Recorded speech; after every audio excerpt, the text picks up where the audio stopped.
हाँ, जिसका कोई भी ना हो वो अनाथ। भैया बोले जिसका कोई ना हो वो अनाथ। मानस में दो लोगों ने अपने को अनाथ कहा है, दो लोगों ने बाबूजी। एक तो विश्वामित्र मुनि जी ने अपने को अनाथ कहा है। और देखिए, अनाथ कहना अलग विषय है, अनाथ मानना अलग विषय है। अनाथ कोई कहे कि हम अनाथ है, ये अलग विषय है। भगवान के सामने आदमी जाकर दिनमा भर कहता है, प्रभु पापी पर कृपा करिए प्रभु, इस अधम नीच पर कृपा करिए प्रभु। और वही आदमी मंदिर से बाहर निकले और आप कहिए, और कहिए पापी जी कैसे हैं आप, हम पापी हैं। अरे मंदिर में तो बड़े जोर जोर से कह रहे थे, पापी पर कृपा करो, पापी पर कृपा करो। है? कहना अलग विषय है, उसको मान लेना अलग विषय है। एक श्री विश्वामित्र जी अपने को अनाथ मानते हैं, कहते नहीं है, मानते हैं। प्रमाण दे रहा हूं। जब विश्वामित्र जी राम लक्ष्मण जी को मांगने गए थे ना अयोध्या दशरथ जी से, तो वहां कहते हैं, महाराज ये जो आपके राम जी है ना, छोटे भैया जो इनके बगल में बैठे हैं लक्ष्मण जी, उनके साथ हमको राम जी को दे दीजिए। अनुज समेता देहु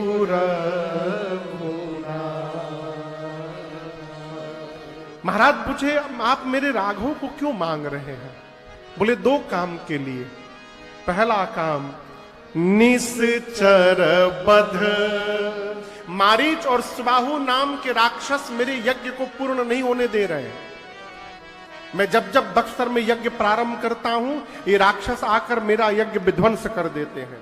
पहला कारण, राम को लेकर जाऊंगा तो राम निशाचरों का वध करेंगे, निश्चर बध। दूसरा, मैं हो बसना था, आपके राम को प्राप्त करके ये अनाथ विश्वामित्र भी सनाथ हो जाएगा। मैं राम को प्राप्त करके सनाथ हो जाऊंगा। सनाथ हो जाऊंगा का क्या मतलब? अभी अनाथ हूं, अभी मैं अनाथ हूं। राम मिल जाएंगे तो सनाथ हो जाऊंगा। एक तो विश्वामित्र जी ने अपने को अनाथ कहा। भैया बोले जिसका कोई न हो वो अनाथ। दूसरा उदाहरण दे रहा हूं मानस में। मानस में एक पात्र है जिनका नाम है बाली। आप में से कौन कौन इनका नाम सुना है? बाली। बाली का नाम कौन कौन सुना है?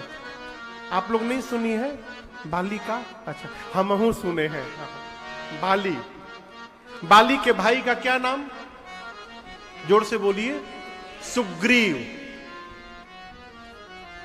बाली ने सुग्रीव को बहुत सताया था। सुग्रीव का सब कुछ छीन लिया, और तो छोड़िए सुग्रीव की पत्नी को भी छीन लिया। सुग्रीव बाली के डर के मारे पहाड़ पे जाके बैठे थे। हनुमान जी महाराज राम जी को सुग्रीव के पास ले गए और सुग्रीव में और राम जी में मित्रता कराएं और बोले, हनुमान जी राम जी से, प्रभु अपने मित्र का उद्धार करिए सुग्रीव का। सुग्रीव सब बात बताया, प्रभु हमको बहुत मारा है बाली, मेरा सब कुछ छीन लिया है। इस पहाड़ पर आप सोच रहे होंगे मैं क्यों रहता हूं, यहां श्राप बस आवत नाही। उसको श्राप मिला है, इस पर्वत पर जैसे पांव रखेगा उसका सर फट जाएगा और वो मर जाएगा। इसलिए मैं यहां पहाड़ पे ऊपर बैठा रहता हूं। उसके बाद भी डर लगता कहीं ऊपरा से उड़ के ना आ जाए।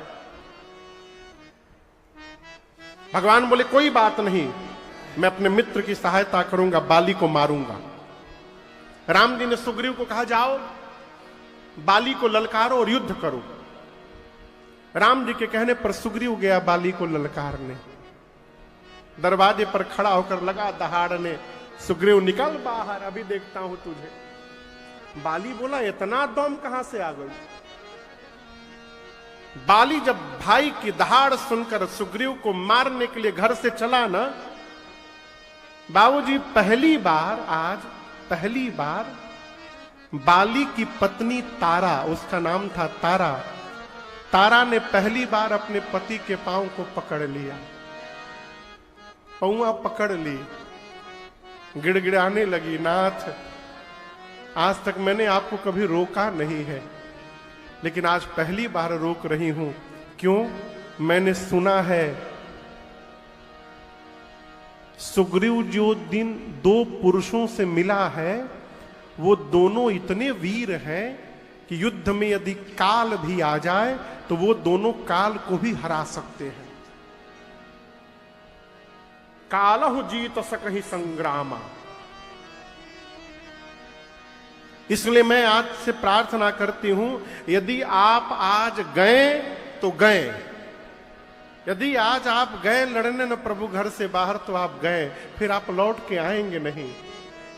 बाली ठहाका मार के हंसा, कहा डरपोक।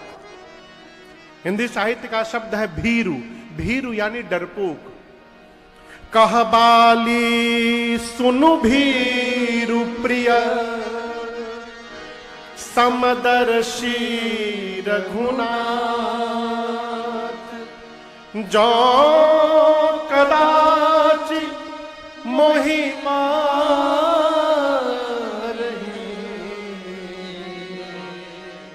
तो पुनि होब सहा। बाली बोला, हे डरपोक, तू क्या जानती है? मैं राम को नहीं जानता हूं, राम समदर्शी हैं, वो मुझ में और सुग्रीव में कोई भेद नहीं करेंगे। और तू कह रही है मार देंगे मार देंगे, पगली इसी दिन का तो मैं इंतजार कर रहा था। यदि तेरी बात सत्य हो गई तो राम के हाथों मरने के बाद ये बाली अनाथ नहीं रहेगा, सनाथ होकर के मरेगा, मैं सनाथ हो जाऊंगा। तो पुनि हो बसनाथ। तो क्या बाली के जीवन में कोई है? नहीं, कोई नहीं है। बाली का बेटा है अंगद, बाली की पत्नी है, बाली का भाई है, पूरा परिवार है, उसका साम्राज्य है। तो प्रश्न है, सबके होने के बाद भी बाली अनाथ कैसे है? यदि सब है, परिवार है, तो बाली अनाथ कैसे है? ये परिभाषित करता है अनाथ कौन है। जिस मनुष्य का भगवान से कोई संबंध नहीं हो पाया, वो मनुष्य सबके होने के बाद भी अनाथ है। अब बतिया समझ में आ रहा है? यदि हमारा भगवान से कोई संबंध नहीं है तो हम अनाथ हैं। भले माई हो, बाप हो, पति हो, पत्नी हो, बेटा बेटी हो, यदि भगवान से संबंध नहीं बन पाया तो सबके होने के बाद भी हम अनाथ हैं। और राम जी की विशेषता क्या है? अनाथ पर कर प्रीति। भगवान अनाथ पर ही प्रेम करते हैं, इसलिए अपने को अनाथ मान लीजिएगा तो भगवान से संबंध बन जाएगा, हो भगवान की कृपा की वर्षा हो जाएगी। है? अनाथ मानिए, भगवान से संबंध बनते हम अनाथ से सनाथ हो जाएंगे। सुंदर सुजान कृपा निधान, अनाथ पर कर प्रीति जो कौन है? सोए करामा अकामहित निर्वाण प्रद सम आन। राम जी ही जीवन में मुक्ति प्रदान करते हैं। और यह समझिएगा, राम जी आकर के हाथ पकड़ के मुक्ति नहीं दिलाएंगे। राम जी की कथा को सुनकर, राम जी के चरित्र को सुनकर, उस चरित्र को जो मनुष्य जीवन में धारण करने का स्वभाव बनेगा, उसके जीवन में अपने आप मुक्ति उसका वर्ण कर लेगी। मुक्ति मरने उड़ने के बाद नहीं आती है। समाज में आप देखते होंगे कोई आदमी मर जाए ना तो लोग कहते हैं चल अब फलाना मुक्त हो गई। आप लोगों को भोजपुरी समझ में आती है? नहीं आती है? आती है। हाथ उठाइए, किसको किसको आती है? तब ठीक है। हाँ, मरने के बाद कोनो मुक्ति नहीं होती है। मरने के बाद केवल एक काम होता है, तेरा ही। ठीक ना? वो तब होगा बाबूजी जब लड़का लायक होगा, नहीं तो आजकल का जो समय चल रहा है ना, भगवान मालिक है। भगवान का भजन करिए। अरे हो जाला, अरे हो जाला न लायक पूजे लायक, हो रघुनायक भज के। हमारे पूज्य महाराज श्री कहते हैं, बाबू राम जी की कथा मनुष्य के जीवन के लिए आचार संहिता है। एक मनुष्य को जीवन में, आप बताऊं, आप में से कई लोग गीता पढ़े होंगे। गीता में भगवान श्री कृष्ण को भी ये कहना पड़ा अर्जुन से कि अर्जुन, यदि पुरुषों में मुझे ढूंढा जाए, पुरुषों में, तो मैं पुरुषों में राम हूं। भगवान कृष्ण ने ये नहीं कहा कि पुरुषों में मैं कृष्ण हूं, नहीं, क्या कहा? पुरुषों में मैं राम हूं। इसलिए राम जी को कहा गया मर्यादा पुरुषोत्तम राम। पुरुषोत्तम राम, पुरुषोत्तम कृष्ण नहीं कहा गया, पुरुषोत्तम राम कहा गया। क्यों? पुरुष में कोई उत्तम स्वरूप यदि है तो वो राम जी का स्वरूप है। इसलिए राम जी की कथा मनुष्य के जीवन के लिए आचार संहिता है। बाबूजी, राम जी की कथा मनुष्य के जीवन के लिए व्यवहार संहिता है। और आचार, विचार और व्यवहार सध गया तो ये राम जी की कथा मनुष्य के लिए भव पार संहिता है, यही पार लगा देगी। गोस्वामी तुलसीदास जी महाराज श्री रामचरितमानस को एक सरोवर की उपमा देते हैं। सरोवर समझ रहे हैं? ढेर कठिन हिंदी बोल दिले बनी का। सरोवर मतलब तालाब। गोस्वामी जी मानस को तालाब की संज्ञा देते हैं। कहते हैं, जे गावहि यह चरित समारे, ते एहि ताल चतुर रखवारे। जो संभाल करके इस चरित्र को गाएगा वही इस सरोवर का चतुर रखवाला है। तो गोस्वामी जी मानस को, श्री रामचरित मानस को एक सरोवर की उपमा देते हैं। और आपको बताऊं, कभी आप सरोवर में जाइए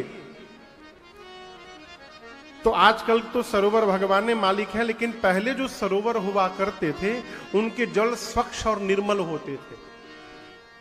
वहां लोग स्नान करते थे बाबूजी। तो सरोवर के चारों दिशाओं में घाट बने होते थे। यहां रामचरितमानस रूपी सरोवर पर भी चार दिशा में चार घाट बने हैं। और आपको बताऊं, हर घाट पर कथा गाने वाले एक कथावाचक बैठे हैं और उनके सामने एक दो श्रोता विराजमान हैं। हमारे सामने तो आज पहले दिन बहुत सारे हजारों में लोग यहां पर हैं, लेकिन यहां जितने कथावाचक हैं उनके सामने एक दो श्रोता ही बैठे हैं। तो रामचरितमानस का जो पहला सरोवर है, उस सरोवर, वो जो पहला घाट है सरोवर में, उस घाट का नाम है शरणागति घाट। क्या नाम है? शरणागति। ये घाट कहां पर है? तो काशी जी में ये घाट है। जहां 80 घाट है ना, वो मानस का प्रथम घाट है। काशी का 80 घाट। वहां कथावाचक बन करके स्वयं गोस्वामी तुलसीदास जी विराजमान हैं। बाबा बैठे हैं। आप में से कोई 80 घाट पर गया है काशी जी में? हम भी गए। काशी जो गया होगा दर्शन करने गया होगा। गंगा जी बहती हैं। उसी 80 घाट पर गोस्वामी जी कथा गाते हैं। मानस का पहला घाट है 80 घाट बाबूजी। तो कथावाचक तो गोस्वामी जी हो गए। श्रोता कौन है? तो श्रोता के रूप में गंगा जी बह रही हैं। साक्षात गंगा जी श्रोता हैं। आपको बताऊं, यहां कंचनडी में कथा चल रही है तो ऐसा न समझिएगा कि केवल आप ही लोग सुन रहे हैं। यहां की पूरी प्रकृति राम जी की कथा सुन रही है। जितने जीव जंतु पशु पक्षी हैं सब सुन रहे हैं।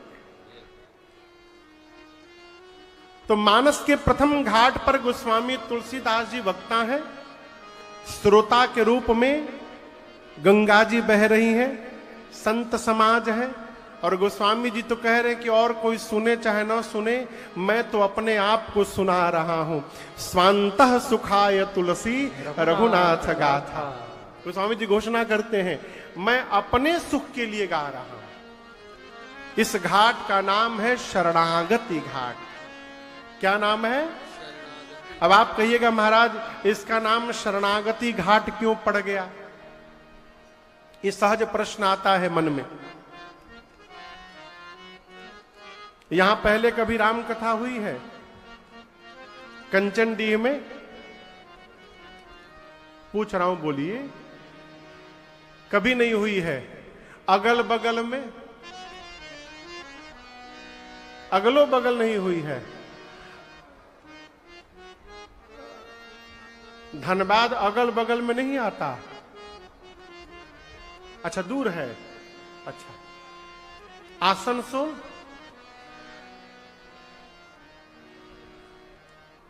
आसनसोल कितना दूर है? 20 किलोमीटर। कौन दूर है जी? हाँ। अच्छा, इसको छोड़िए। क्या आप लोग आज के पहले कभी राम कथा सुने हैं जीवन में किसी दूसरे कथावाचक से? जर कई माता जी लोग हाथ उठा रहे, नहीं सुने कभी। सुने का हमको छोड़कर किसी दूसरे से? अच्छा, सुनवे नहीं किए कभी? तब हम कैसे बताएं आपको? अच्छा, ये बताइए, छोड़िए, इसको भी छोड़िए। ये बताइए, क्या सभी कथावाचक एक ही जैसी कथा सुनाते हैं? बोलिए। नहीं सुनाते। क्यों? कथा तो वही है भगवान की, पुस्तक भी वही है, श्री रामचरितमानस ग्रंथ भी वही है। फिर कथा क्यों बदल जाती है? इसलिए बदल जाती है कि कथा सुनाने वाले वक्ता का चित्त जैसा होता है, उनकी बुद्धि जैसी होती है, और वो जितना सुने होते हैं उसी से ओत प्रोत होकर वो कथा सुनाते हैं। और आपको भीतर प्रवेश कराकर सुनाऊं तो यदि ज्ञानी वक्ता से कथा सुनिएगा तो वो आपको ज्ञान से भर देंगे। कर्मकांडी वक्ता से कथा सुनिएगा तो क्या करना चाहिए, क्या नहीं करना चाहिए, यही आपको बताएंगे। बैरागी महात्मा से कथा सुनिएगा तो आपके जीवन को वैराग्य से, विरक्ति से भर देंगे। प्रेमी वक्ता से कथा सुनिएगा तो भगवान के चरणों में प्रीत जागृत हो जाएगी। अर्थात कथा सुनाने वाला वक्ता जिस भाव का रहता है वो उसी भाव की कथा सुनाता है। गोस्वामी तुलसीदास जी महाराज शरणागति भाव के वक्ता हैं। शरणागति भाव का मतलब है शरीर जगत में लगा के रखिए और मन को जगदीश में लगा के रखिए, ये शरणागति भाव है। हाँ। ये बड़ी अद्भुत बात। देखिए, भगवान का स्मरण करने के लिए कहीं जाने की आवश्यकता नहीं है। ऐसा बिल्कुल ना समझिए कि मंदिर में जाकर भगवान का दर्शन करके राम राम बोलिएगा तो राम जी ज्यादा प्रसन्न हो जाएंगे। कहीं जाने की आवश्यकता नहीं है। शरीर को काम में लगा के रखिए और अपने मन को भगवान के चरणों में लगा के रखिए। यदि आप अपने दुकान पर बैठ करके व्यापार करते हुए मन को भगवान के चरण में लगाकर बैठे हैं तो आप दिन रात भजन कर रहे हैं। ये भजन है। और यदि भगवान के मंदिर में बैठने के बाद भी चढ़ावा पर ध्यान लगा हुआ है तो आप भगवान में नहीं बैठे हैं, आप अपने धंधे पे बैठे हुए हैं। हमारा शरीर कहाँ है ये महत्वपूर्ण नहीं है, हमारा मन कहाँ है ये बहुत महत्वपूर्ण है। यहां हजारों लोग बैठे हैं, क्या सबका मन कथा में है? यदि है तो आपका सौभाग्य। कई लोगों का मन चप्पल पे होगा। केवल लेके मत चल जाओ। कई लोग तो कथा बाबूजी हो जाए तो नाचने लगते हैं, इसलिए नहीं कि कथा सुनने को मिलेगी, घर का सभी पुराना चप्पल नया हो जाएगा 9 दिन में। रोज एक पुरानका पहन के जा, नया उठा के ले आओ। हाँ, अरे इन लोग का भी चप्पल चोरी हो जाता है कथा में, और तो छोड़ी कहो कहा ओहू जा भया सही में। अब ला हम सोचे सब यही होता है। अभी हम लोग अप्रैल में गए थे कनाडा कथा करने, तो बोले हमारे कनाडा में चोरी हो गया।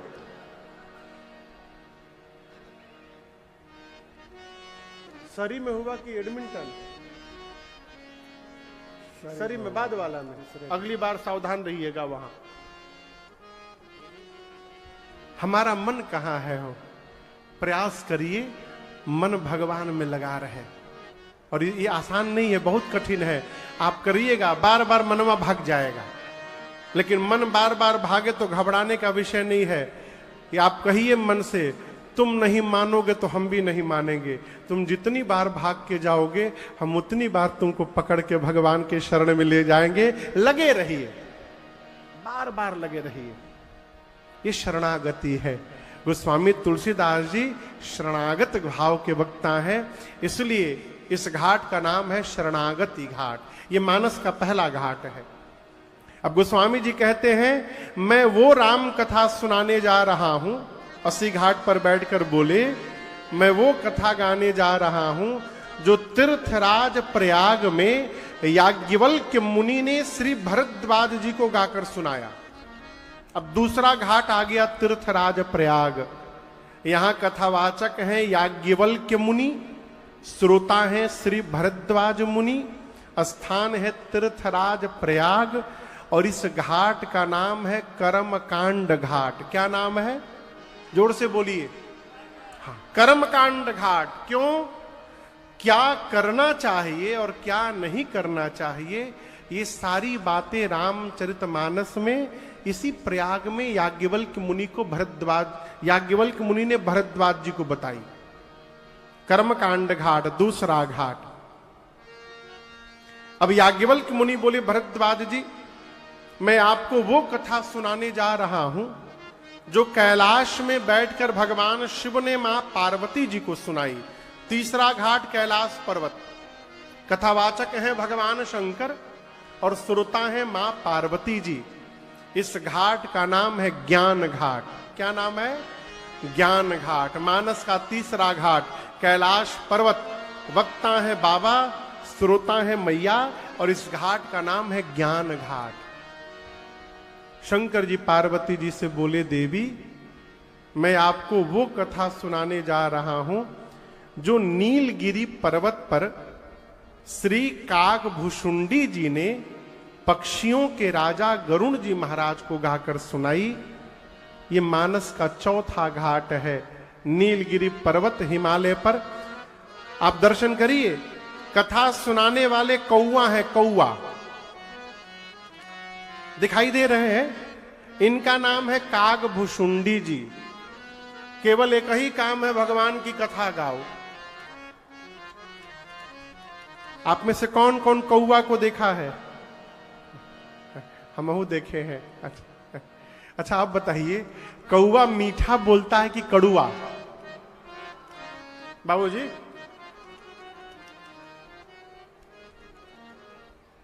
अयोध्या जी में मीठा बोलता है, इधर चिरकुंडा में, निरसा में, आपके घरवा पर जो बैठा था वो, बोलिए मीठा बोलता है कि कड़ुआ? कड़ुआ बोलता है। कोयल मीठा बोलती है, लेकिन कोई नहीं बोलता। अरे देखा कौआ बोलत है, तो ध्यान से सुना, लोग डंडा लेके दौड़ावत है, कौआ काव काव करत है। घरों में जो बहुत तेज बोलत है ना, का कौआ नहीं और काव काव कैले बड़ा। लेकिन आपको बताऊं, एक कौआ है जो मीठा बोलता है बाबूजी। कौन कौआ है? श्री काकभूषुंडी जी महाराज। मानस में लिखा है, कब? जब काकभुसुंडी जी कथा गाना प्रारंभ किए उसी समय गरुण जी चले आए। देखिए गरुण जी आए हैं। काकभुसुंडी जी व्यासपीठ से नीचे उतर गए और गरुण जी का जाकर स्वागत किए, दिव्य आसन पर बिठाएं और उनका पूजन किए और पूजा करके बोले, चौपाई दर्शन करिए। करी पूजा समित अनुरागा, करी पूजा समेत अनुरागा, करी पूजा समेत अनुरागा, करी पूजा समेत अनुरागा, मधुर बचन तब बोले उभागा, मधुर वचन तब बोले उभागा, मधुर वचन तब बोले उभागा। गोस्वामी जी कहते हैं काकभुसुंडी जी जो कौआ है गरुण जी का स्वागत किए, पूजा किए। करी पूजा समेत अनुरागा, कैसे पूजा किए भैया? अनुराग के साथ। और पूजा करने के बाद मधुर बचन तब बोले कागा। कागा ने कैसा वचन कहा? मधुर वचन कहा। तो कौवा मीठा बोले ये आश्चर्य है। हुआ कैसे?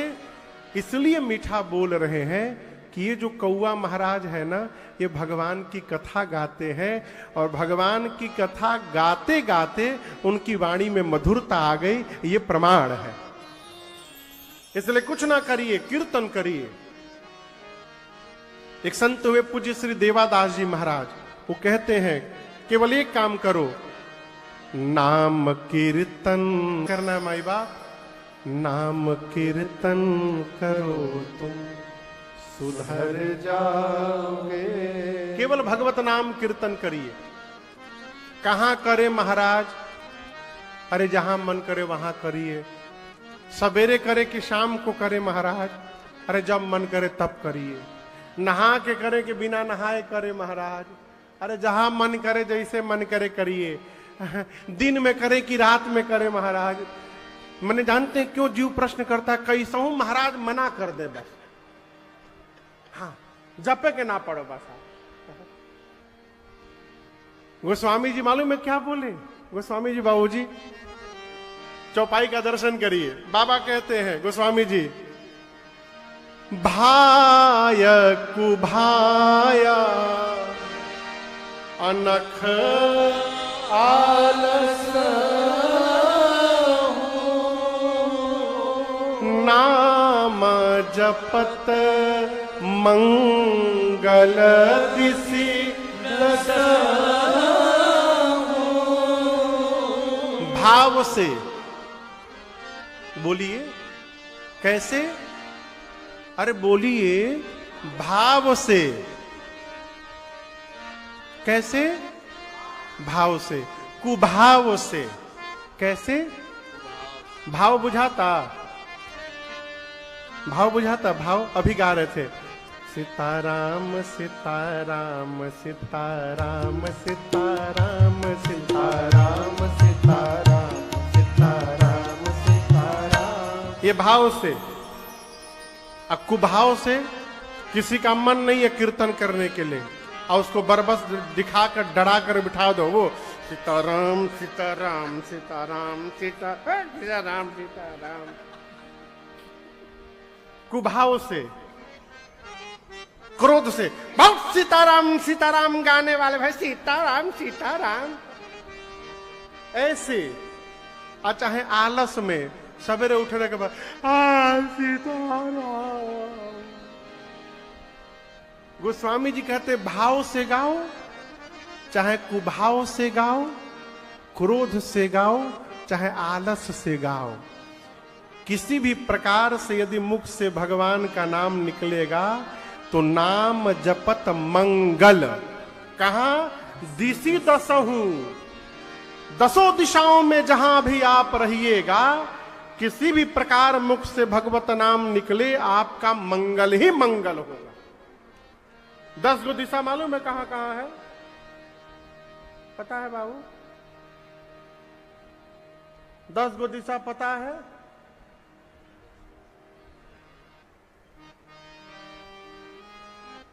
नहीं मालूम आप लोग को 10 गो दिशा? 8 गो चारों तरफ है, पूरब, पश्चिम, उत्तर और दक्षिण। महाराज तो चारे हुआ नहीं, उत्तर और पूरब के बीच में भी है ईशान कोण। उसी प्रकार पूरब और दक्षिण के बीच में है, दक्षिण पश्चिम के बीच में है, पश्चिम उत्तर के बीच में ईशान कोण, अग्नेय कोण, नैऋत्य कोण, वायव्य कोण। 4 ये, पूरब पश्चिम उत्तर दक्षिण, 4 ये। कितना हो गया? 8। जोर से बोलिए। 8। एक थे ऊपर, एक थे नीचे। कितना हो गया? 10। इसी को 10 दिशाएं कहते हैं। गोस्वामी जी कहते हैं 10 दिशाओं में जहां रहिए, पूरब पश्चिम उत्तर दक्षिण रहिए, चाहे कोना में रहिए, ऊपर हवाई जहाज में रहिए, तब न जाइएगा ऊपर, ऐसे कहां पहुंच जाइएगा। यदि आप हवाई जहाज में रहिए और चाहे नीचे कोयला के खदान में रहिए, हाँ, धनबाद में खदान है तब न नीचे जाइएगा। ऊपर रहिए चाहे नीचे रहिए, जहां भी रहिएगा, जैसे भी भगवत नाम का जप करिएगा, आपका जीवन में मंगल ही मंगल होने वाला है। ये भगवत नाम की महिमा। बाबूजी, एक जहाज उड़ रहा था, पूरा जहाज खचाखच भरा है। उस जहाज में एक महात्मा जी भी थे, माला बेचारे लेके जप रहे थे धीरे धीरे। तब तक पायलट ने भीतर से कॉकपिट से अनाउंस किया कि हमारा इंजन फेल हो गया है। अब इंजन फेल हो गया है, मेडे मेडे सुनाई पड़ जाए ना हो तो मेडे हो जाए। अब जैसे कहा इंजन फेल हो गया है, हम लोग बगल के एयरपोर्ट पे उतरने वाले हैं, सभी लोग अपना बेल्ट बांध लीजिए और देखिए जिंदा बचने की क्या होता है। उसी में एक जो महात्मा थे, वो जैसे सुने कि जहाज अब गिरने वाला है, खूब जोर जोर से सीताराम सीताराम सीताराम सीताराम लगे, सीताराम सीताराम कीर्तन करने। अगल बगल का आदमी पगला गया है, हम लोग मरने वाले, सीताराम सीताराम। महात्मा बोले कोई नहीं मरेगा, कीर्तन गाओ, सीताराम सीताराम। जहाज सकुशल उतर गया, जहाज सकुशल उतर गया। उतरने के बाद सभी लोग महात्मा से बोले, ये बताइए, हम लोग तो इतने डरे हुए थे और आप इतने मस्ती से सीताराम सीताराम कीर्तन करने लगे। बोले ये उपाय है मेरा बचने का। बोले वो कैसे? मैं जानबूझ के सीताराम सीताराम कीर्तन करने लगा। क्यों? यदि मर जाऊंगा तो मुख से सीताराम सीताराम निकलता रहेगा, और सीताराम सीताराम कहते यदि प्राण चल जाए तो भगवान को मुझे अपने धाम बुलाना पड़ेगा। अब मैं पापी आदमी हूं, मैंने ऐसा कोई काम किया नहीं कि मुझे भगवान का धाम मिले। भगवान सोचेंगे यदि सीताराम करते मर जाएगा तो इसको बुलाना पड़ेगा, इसलिए इसको बचा के रखो, मरने मत दो। इसलिए मैं कीर्तन करने लगा कि जहाज बच जाए, हम लोग जिंदा बच जाए। कहने का अर्थ है हर परिस्थिति में, हर हाल में सीताराम सीताराम सीताराम कहिए, सीताराम सीताराम सीताराम कहिए, जाहि विधि राखे राम, वही विधि रहिए। मानस के चौथे घाट पर नीलगिरी पर्वत पर वक्ता के रूप में स्वयं श्री काकभूषुंडी जी महाराज विराजमान है। श्रोता के रूप में, मुख्य श्रोता के रूप में, प्रधान श्रोता के रूप में श्री गरुड़ जी महाराज उपस्थित हैं। इस घाट का नाम है भक्ति घाट। क्या नाम है? भक्ति घाट। ये मानस का चौथा घाट है।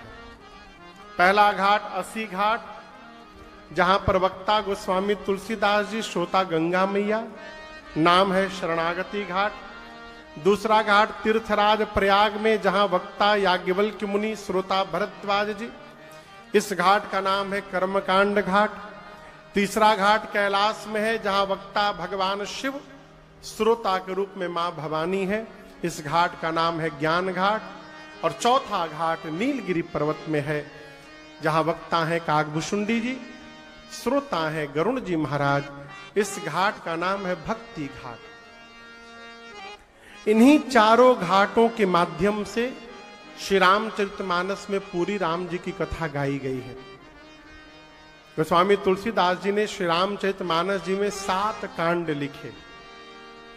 बाल कांड, अयोध्या कांड, अरण्य कांड, किष्किंधा कांड, सुंदर कांड, लंका कांड और 7वें कांड का नाम है उत्तर कांड।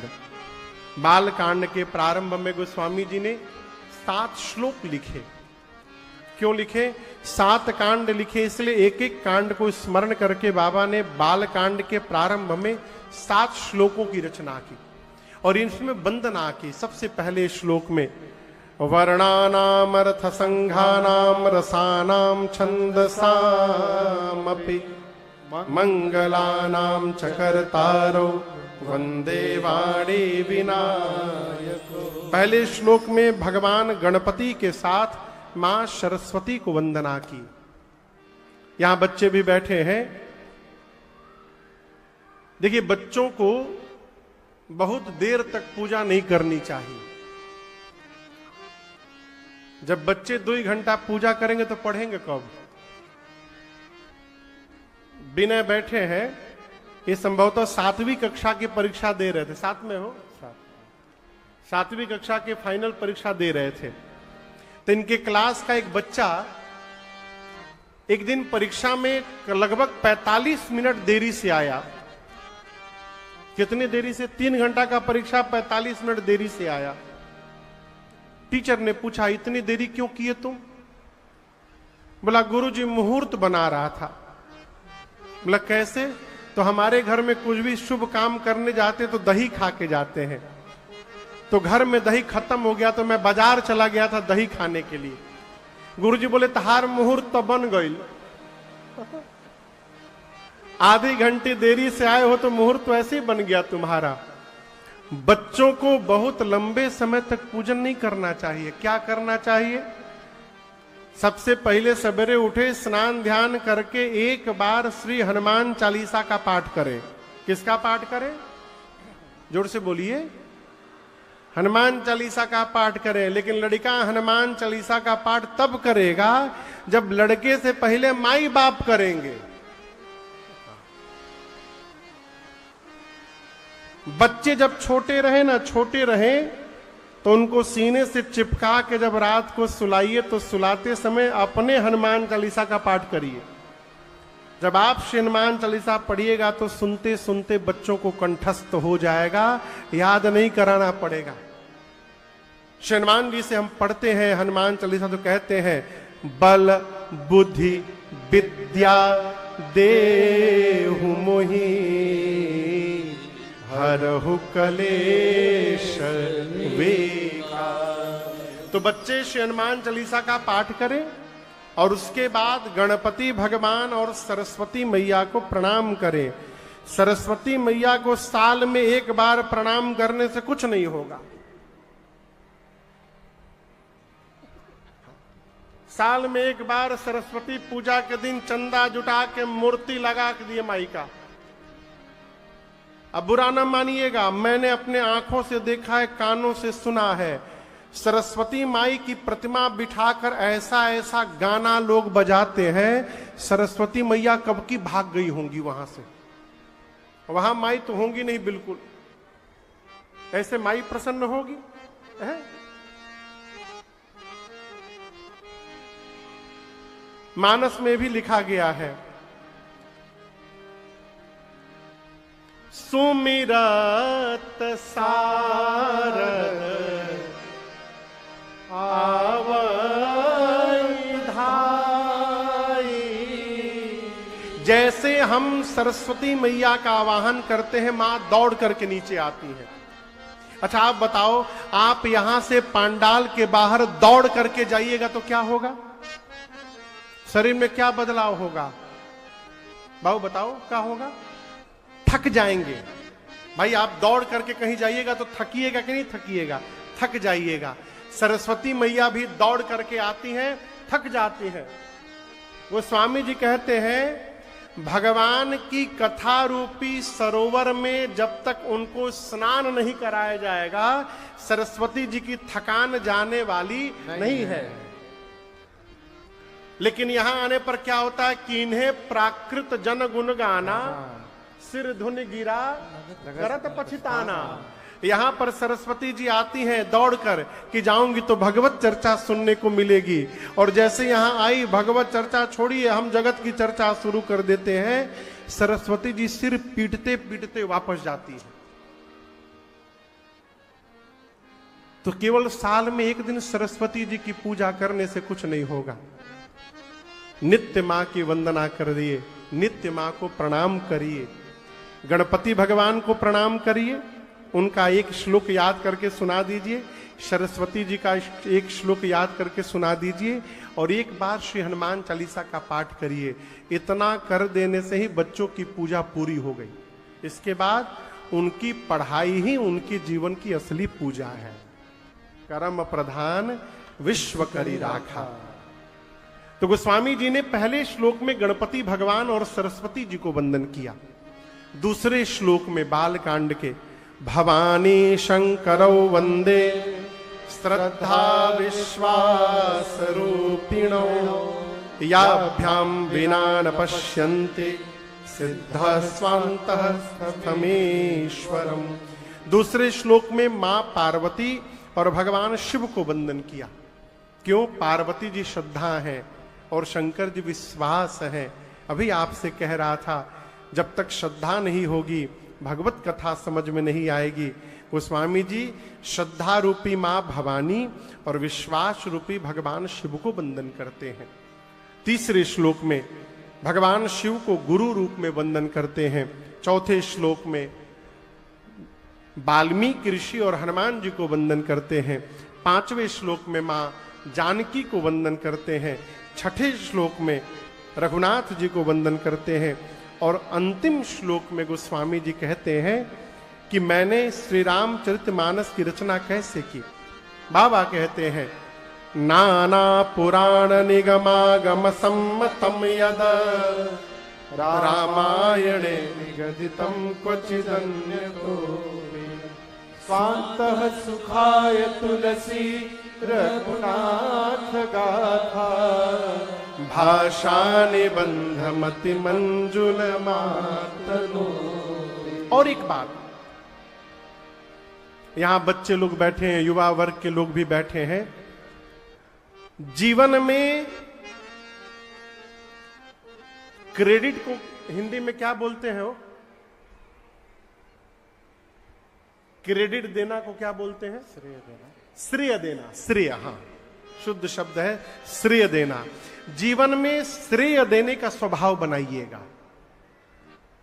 इसका क्या मतलब? यदि किसी व्यक्ति की बात सुन करके आप समाज में कह रहे हैं तो कहने के पहले ये कहने का स्वभाव बनाइए कि अमुक व्यक्ति के मुख से मैंने ये बात सुनी थी, आपको सुना रहा हूं। ये भजन है। होता क्या है, दूसरे के लिखे हुए गीत को लोग चुरा करके अपना नाम लगा के गा जाते हैं। हम बहुत पहले एक भजन गाते थे, अब उसका बदला हुआ वर्जन गाते हम लोग। जिनकी चर्चा, हाँ क्या पहले क्या गाते? आया सखी, पहले गाते थे, अरे कोई आया सखी फुलवरिया में, जिनकी चर्चा है पूरे नगरिया में। भुला गए हम लोग भी भुला गए उस गीत को। ये तो अब गाते हैं, पहले दूसरा गाते थे। अभी गाते हैं कि जिनकी चर्चा है कल से नगरिया में, वही आए सखी फुलवरिया।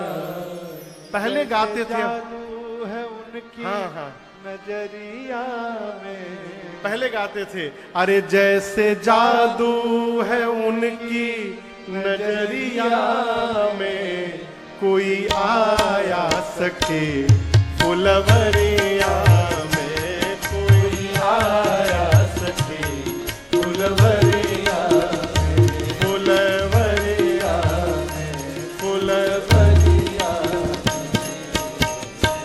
ये मेरा गीत है। 2011 में पहली बार इस गीत को हम लोगों ने अपनी पहली राम कथा में इसको गाया था। 1-2 साल बाद पता चला, हमारे पास एक बालक रहते थे उस समय, कान्हा कान्हा हो कान्हा, कान्हा स्वीट्स। एक बालक रहते थे, बोले महाराज जी हमारे गुरु जी बहुत बढ़िया गीत गाते हैं, राम कथा में गाने लायक है, सुनाए आपको? हम बोले बाबू सुनाओ। तो यह गाने लगे, कोई आया सखी फुलवरिया में। जैसे जादू है उनकी नजरिया में, इस लाइन को बदल के वो अपन जोड़ लिए थे। वो गाते रहे, पूरा अंतरा वही, मुखड़ा वही, खाली एक लाइन बदल दिए। बोले बहुत सुंदर बहुत सुंदर। कौन सुनाए बाबू? हमारे गुरुजी, म्यूजिक वाले गुरुजी। बोले वो लिखे हैं इस गीत को। बोले बहुत सुंदर गुरुजी तार लिखे हैं वो। फिर हम उनको 2011 के वीडियो दिखाएं, इसको जरा सुनो, पहली राम कथा में हम गाए हैं। ये व्यवहार ठीक नहीं है। किसी भी महापुरुष की रचना को गाइए। एक भारत के बहुत बड़े वक्ता, मैं नाम नहीं लूंगा, बहुत बड़े वक्ता, वो गीत गाए, यूं भरने को तो दुनिया में पशु भी पेट भरते हैं, जो बंदा बांट कर खाए उसे इंसान कहते हैं। ये उन्होंने गाया। 10 साल तक मैं जानता रहा कि ये उनकी रचना है, परंतु जब प्रातः स्मरणीय परम पूज्य श्री पथिक जी महाराज की किताब पथिकोद्गार मुझे प्राप्त हुई और उसको जब पढ़ना शुरू किया तो उसी के भीतर ये भजन था और उसमें लिखा था, यूं भरने को तो दुनिया में पशु भी पेट भरते हैं, पथिक जो बांट कर खाए उसे इंसान कहते हैं। अब वो बहुत बड़े वक्ता क्या किए, पथिक जी का नमुए खा गए।